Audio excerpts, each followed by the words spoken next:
Yeah, like I said, we got a little head start with Summer League, and so we incorporated some things with those guys. But it's different when it's training camp and some veterans out there. So sometimes it's a deer in the headlight look a little bit, but the veterans have been great helping them as well. How have you used Fred just to assist and teach the young guys during this whole process of trying to get to know you and to know them? How have you used Fred? Fred? Yeah. Like I said, Fred has been great from day one. Not only on the court but off the court. Getting dinners with guys. He's seen quite a few guys out in California and in the Bahamas, and so he's been a great mentor to all these guys already. But on the court, it's like you have a natural leader out there. So IQ-wise, he's always pulling the guy to the side, helping him with technique, helping him with fundamentals, and those things go a long ways, obviously. So he's going to be huge for us, not only on the court, but in his mentorship and leadership and communication. Coach, you mentioned yesterday the different things Alpy can do offensively, but how do you determine what you want? Is it experiment, see what fits with guys, see how he does well, or are there things you already have in mind that you want to fold in as time goes? Yeah, playing against him and watching him in the past, you know some of the things he does already. But we want him to be well-rounded like the rest of the group and use all his attributes. And so he's a scorer, passer, great offensive rebounder, can initiate offense inside, outside. So you just try to take what he does really well already and kind of incorporate that into the group and help him elevate in other areas. And that's things you already knew. Do you have to find out how it meshes with the others only by trial and error? Yeah, a little bit of that, but you have a great idea already of what he does. And so some things going into this, we had an idea of how we could use him. Like I said, we've been in the gym some, seeing what he does naturally well. And like I mentioned yesterday, it's adding to those things as well. So we have a pretty good idea, and we see what's working already. What is it like to have Jeff Green? It's another huge one.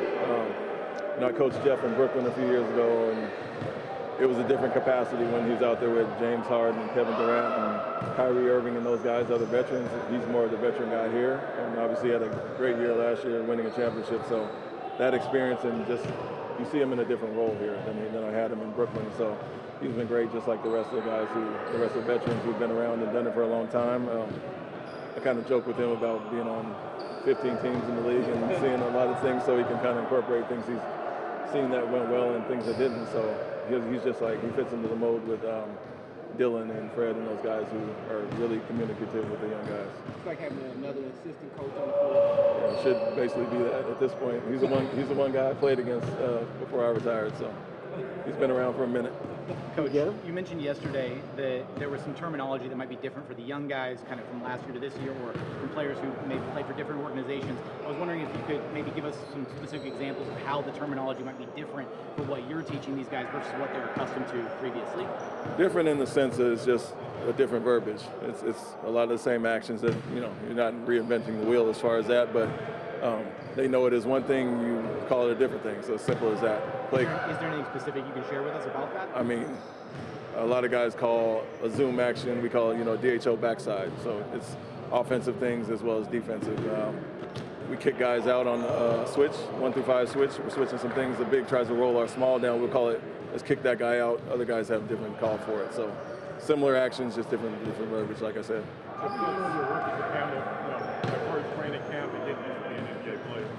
They've been great. I think Summer League, our time in the gym has kind of prepped them for this.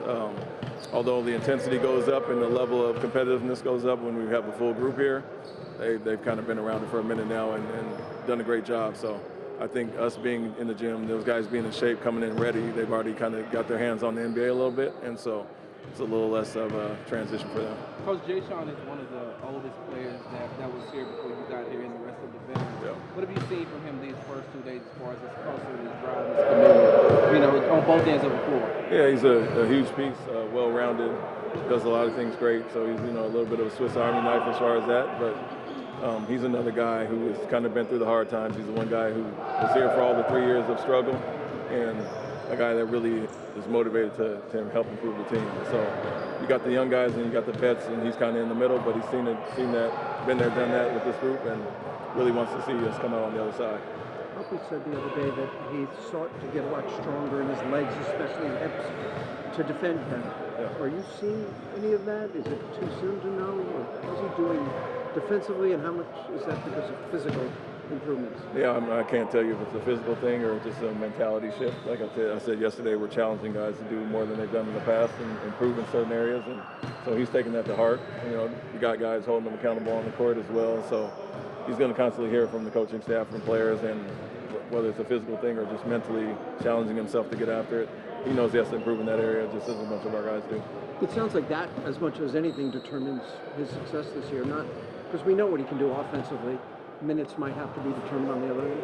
Yeah, I wouldn't say minutes specifically, but improvement overall and what really benefits the team. And I said this about Jalen and other guys. We want them to be able to play on both ends of the court. And some guys do certain things very well.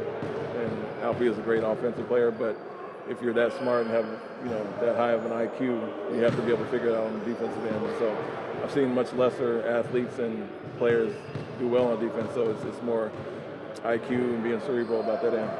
This group's a lot younger than anything that you've really been around for a while. Do you have to change the way that you approach them because of that? Somewhat.